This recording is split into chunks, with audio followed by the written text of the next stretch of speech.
Ladies and gentlemen, please welcome Elon Musk. Hello. Testing 1, 2. All right.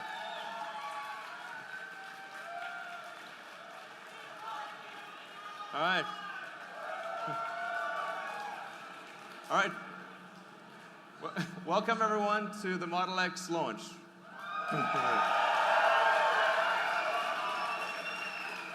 So, thank you all for coming. The Tesla team has worked incredibly hard. They've done, I think, an amazing job, and I'm really looking forward to showing you the car. I want to start off just by reminding people like what the mission of Tesla is to accelerate the advent of sustainable transport. As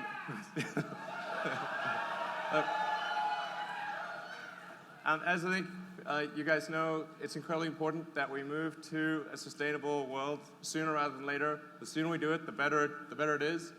And and it's important to show that that any type of car can go electric.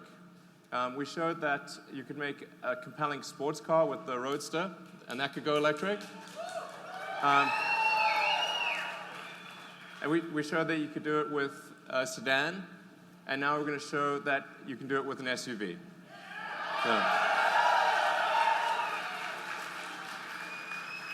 So we're going to start off with what's actually most important for a car, which is safety. So if you're driving, you're carrying your friends and family around, there's really nothing that's more important than safety. So first and foremost, the car's got to keep you and the ones you love safe and protect you under any circumstance you can imagine. So.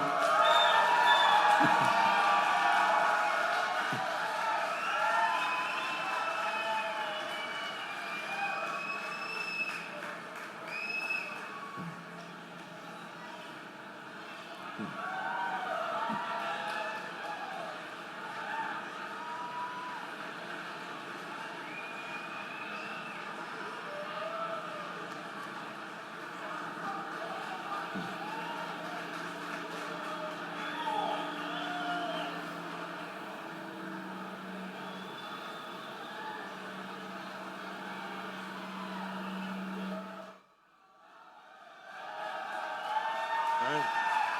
Thank you.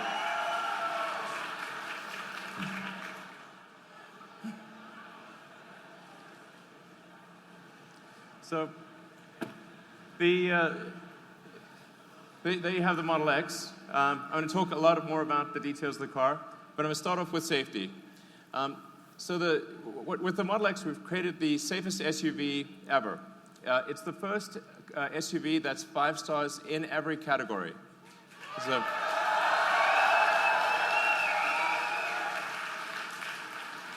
and I thought I'd just explain what does 5 stars mean, because 5 stars is not technically a statistical number. It's sort of a rough reference point. And what it actually means is it describes the probability of a serious injury in a high-speed accident. So you start off with sort of 2-star, 3-star, 4-star, 5-star, and they go down in 5% increments. So a 4-star would be a 15% probability of injury in a high-speed accident. 5-star would be 10%. Hypothetically, if there was a 6th star, it would be at 5%. And we've been able to get with the Model X an expected rating of about 6.5%. So.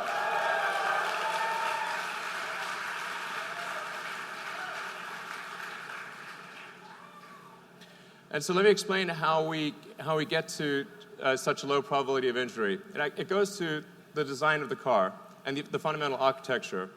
So starting off with the frontal, what happens in a frontal crash. This is where most injuries and deaths occurs in a frontal crash.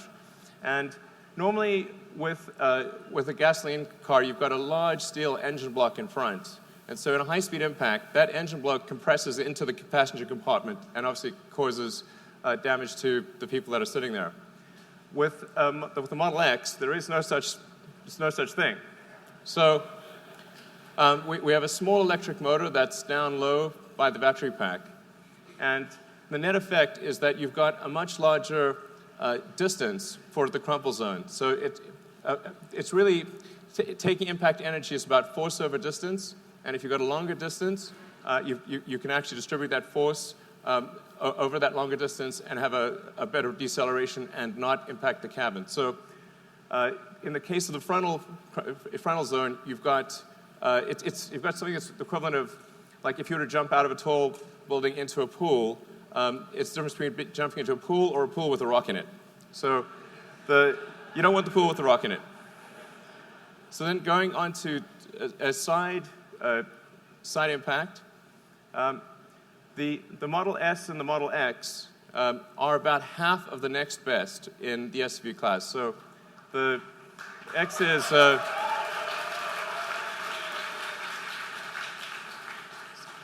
the side pole intrusion is only 215 millimeters in the Model X, and that's compared to the next best SUV, which is about double that number. And let's see what that looks like in pictures. So this is what it looks like with a side. This is the actual side pole test for the Model X compared to the next best SUV in the world. Yeah.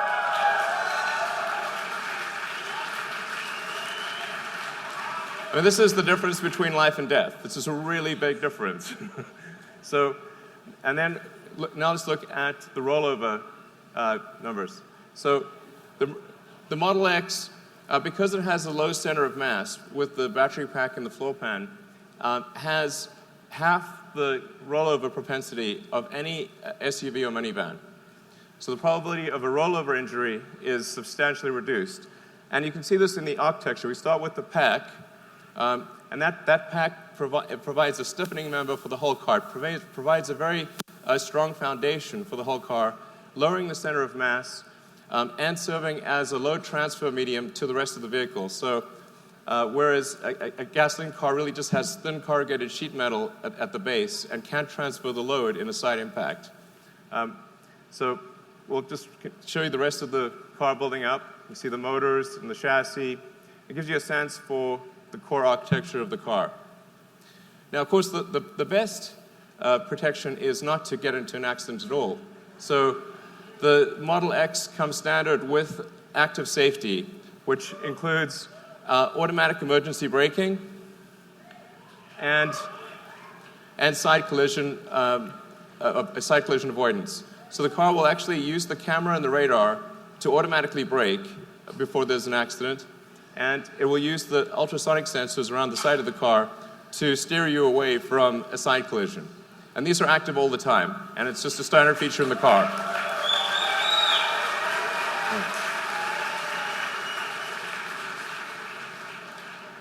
Now, the third thing, which is sort of topical, is air safety. Now, we designed the car well before recent events. So it just happens to have, there's recent events have illustrated the importance of air safety. And we have with the Model X the first true HEPA filter in a car. So why is it important to have a particulate filter? Why is it important to have a gas filter in the car? It's because this translates to a real change in life expectancy. So these are the most conservative numbers we could find on the internet, like the most conservative. They go way worse than this. This is basically the least bad thing that would happen if you lived in these cities. So, and now let's take a look at the filters themselves. I want to show you just how much of a difference this is. The top one is our primary air filter. The one on the left and the bottom is our secondary air filter. The one on the right is a normal car air filter. I think we've got some of those here. So this is what a normal car filter looks like. It's really quite small. This is the this is the primary air filter of the Model X. And this is the secondary air filter. Our secondary air filter is bigger than the primary air filter of a typical car. So and not only is it 10 times larger area, but the quality of the filter is greater. So that translates to a several hundred-fold improvement in the filtration capability. It is 300 times better at filtering bacteria, 500 times better at allergens, 700 times better at soot or smog, and 800 times better at filtering viruses. And this is on a bad day. So this is the minimum passing grade when it's just operating at its worst. So, so in addition to the particle filters, we have 3 layers of active carbon. So we've got one universal adsorbent layer, that's the initial layer. Then we've got another activated carbon layer that's meant for acid gases, and another one for alkaline gases. The net effect of the air filtration system is that you have air cleanliness levels which are comparable to a hospital operating room in the car. And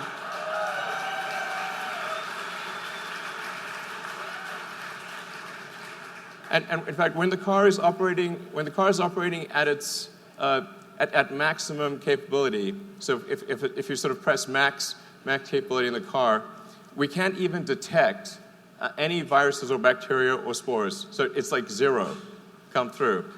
So if there's ever sort of a apocalyptic scenario of some kind, hypothetically, you just press the bioweapon defense mode button. This is a real button.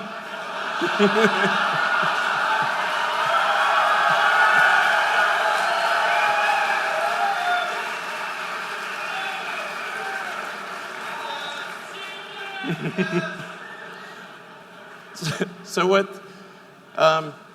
We're trying to be a leader in apocalyptic defense scenarios.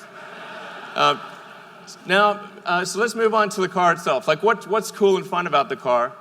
Doors and windows. Okay. So you're obviously familiar with the Falcon Wing door. What we also have is an auto-presenting front door. So what it'll do is it'll triangulate my position and detect that I am moving towards the front door. It will open the front door without me touching anything. I will sit down and it will close the door, like an invisible chauffeur.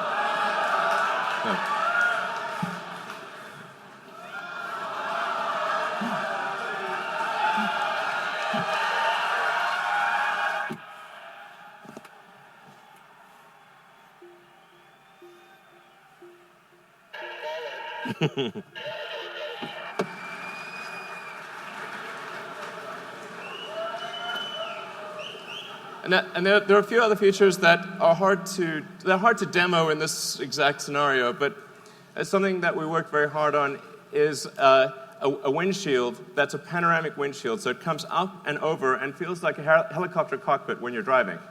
So it gives you unbelievable visibility. It's transformative in the driving experience. So you really, when you do the test drives later tonight, you'll see what I mean. It's really makes a difference. And then in addition to that, we also have it's a small feature, but an important one, is the ability to blind holster your phone. So this is like one of those things where it's small, but it's important. Instead of having to fiddle with a bunch of wires to plug in your phone, you can basically take it out of your pocket and blind holster it. It'll automatically fit, and there are adapters for every variant of popular phone.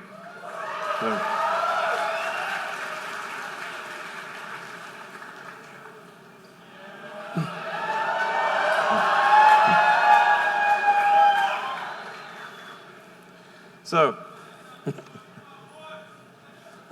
let's open these doors.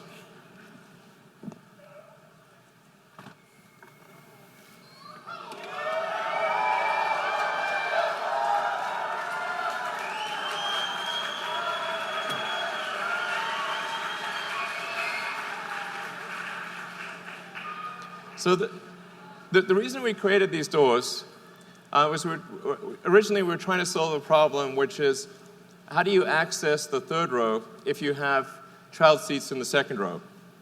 And I encountered this problem when I first got a gasoline SUV, and I had twins, and once you put them in the second row, you couldn't access the third row.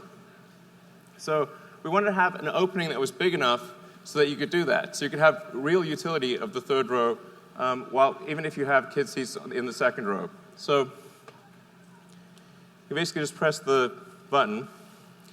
The seats will go forward, and I can step directly in. So.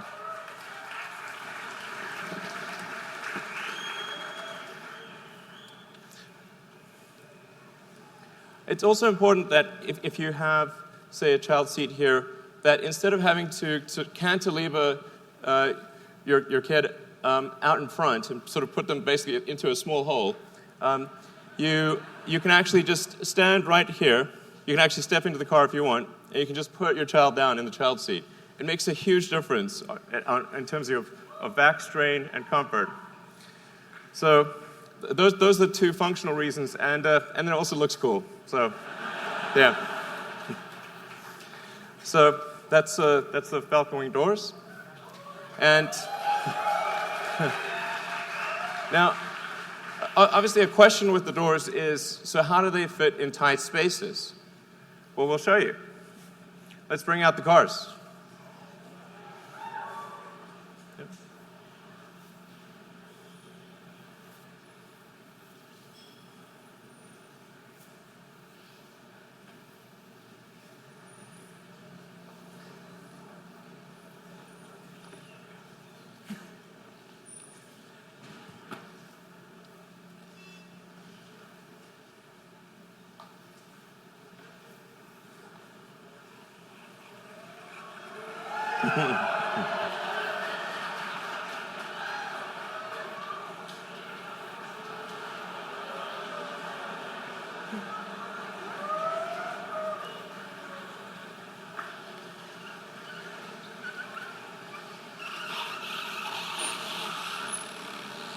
So the scenario we're going to show you here is if you've ever been in a parking lot and someone parked real close.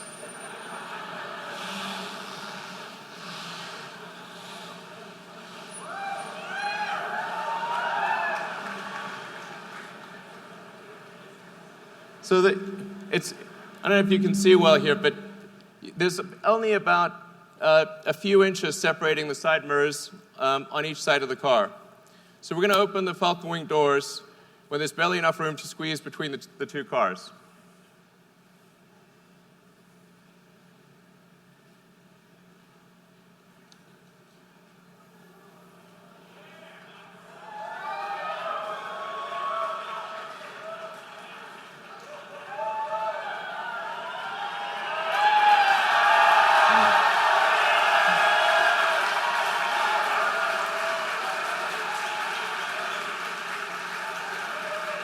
So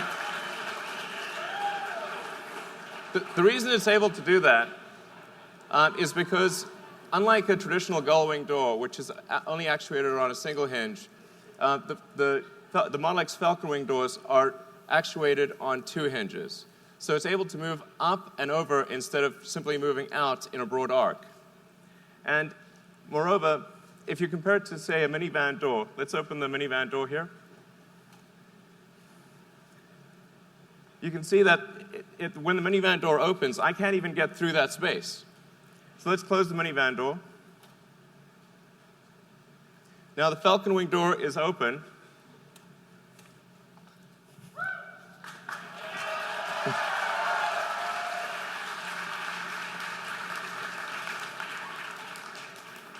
So our goal was to create an aperture that was more functional than a minivan door, and I think the team has succeeded. So I think it's the best aperture out there.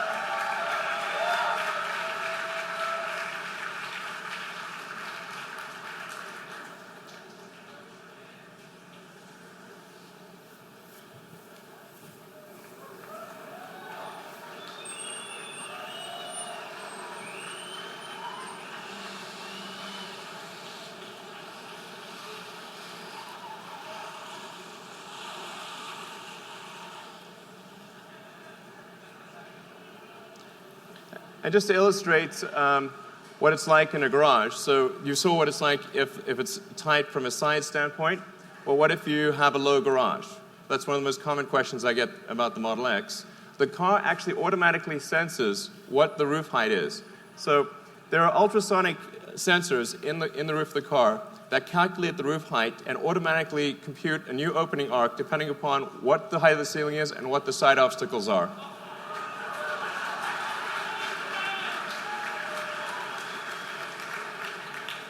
And we actually developed a new ultrasonic sensor that's able to do sonar through metal. So in order to avoid having a puck, which is ordinarily needed for ultrasonic sensors, we thought the aesthetics of the puck would not be good because it would have to be in the center of the door. So we actually developed an ultrasonic sensor that can literally see through metal. All right. So let's maybe talk a bit more about the second row seats.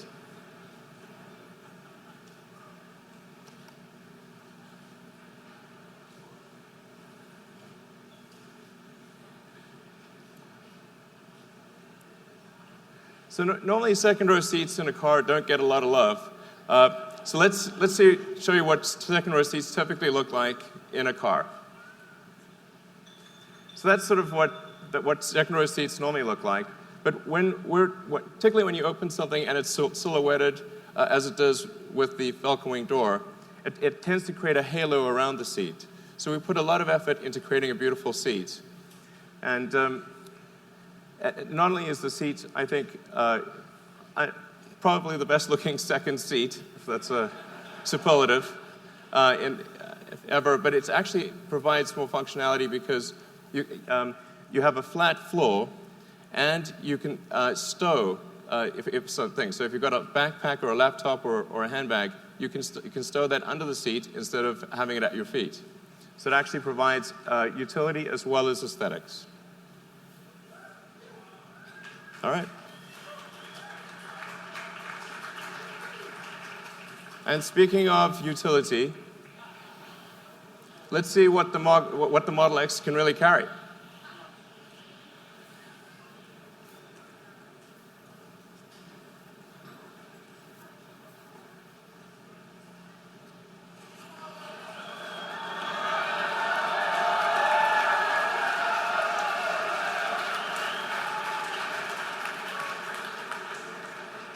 So the Model X is capable of towing 5,000 pounds. So 5,000 pounds while carrying 7 people and quite a lot of luggage. Yeah.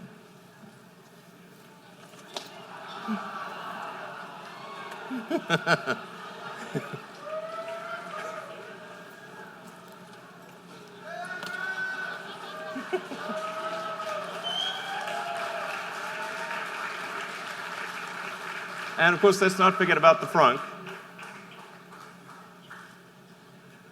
Where's the stroller? Yes, we need the stroller.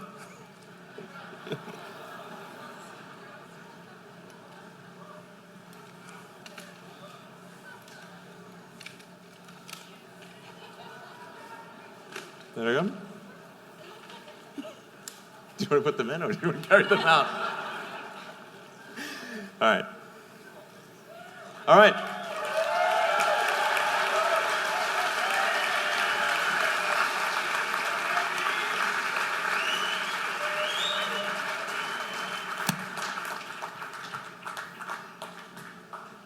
All right, so there you have it. Model X carrying seven people, a 5,000-pound trailer, and I lost count of how many bags, and a stroller.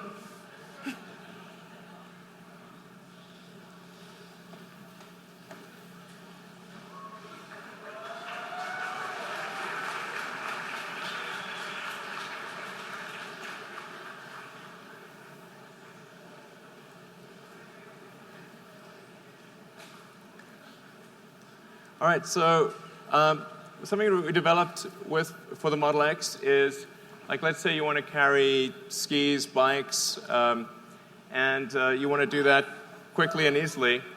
We made an accessories hitch that can be put on by a kid in approximately 10 seconds. Thank you. I think that was more like 5 seconds. So the accessories hitch can carry up to 4 bikes or up to 6 sets of skis. And you can close the trunk and have full functionality with the rest of the car.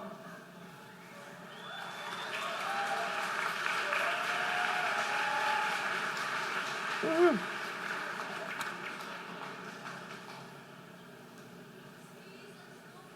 Skis and snowboards, indeed. And then the final element, of course, is performance. Even the standard version of the Model X has quite high performance. So it's got the standard version, 90D's, got 257-mile range, all-wheel drive, of course, and it gets to 60 miles an hour in 4.8 seconds. And then the P90D Ludicrous mode.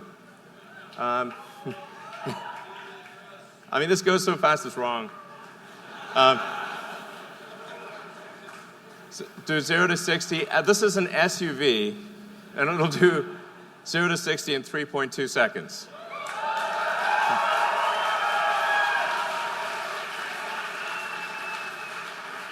All right. So with that, let's hand over the post-production cars. All right.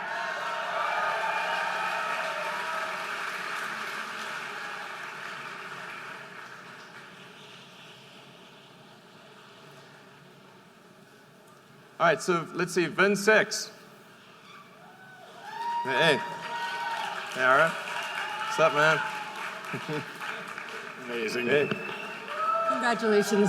Such an awesome job. All right, cool. Nice license plates. All right. Great work. All right.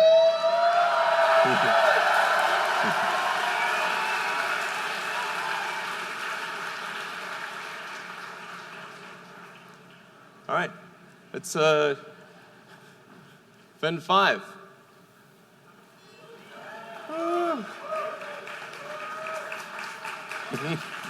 Car's coming soon. All right. Thank you very much. Good to see you. Is you okay? Hopefully the call will be here soon.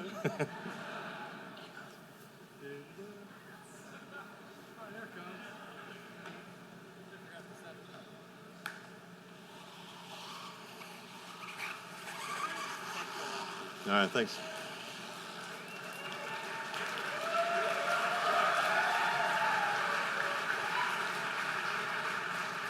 All right, and VIN 4.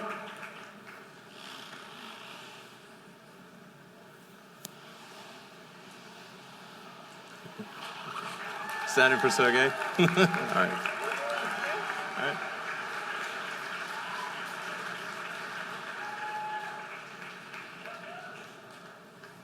Oh, hang on, let's see.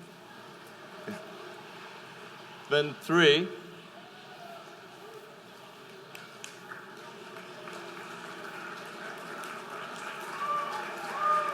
All right. Good to see you. Absolutely. Congratulations. Thanks. Hey. Thank you.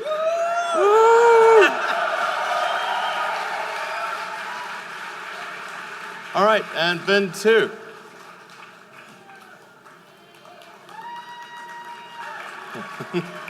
All right.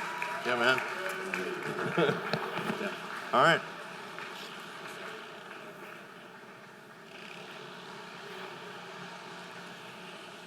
And then, let's see. Then the final one is my car, which is going to be up in a moment. And I will I'll leave my car on stage when it arrives, so that you can come and take a close look at it and pull around it and that kind of thing. And that's that, really. I hope you have a great night. Enjoy the test drives. So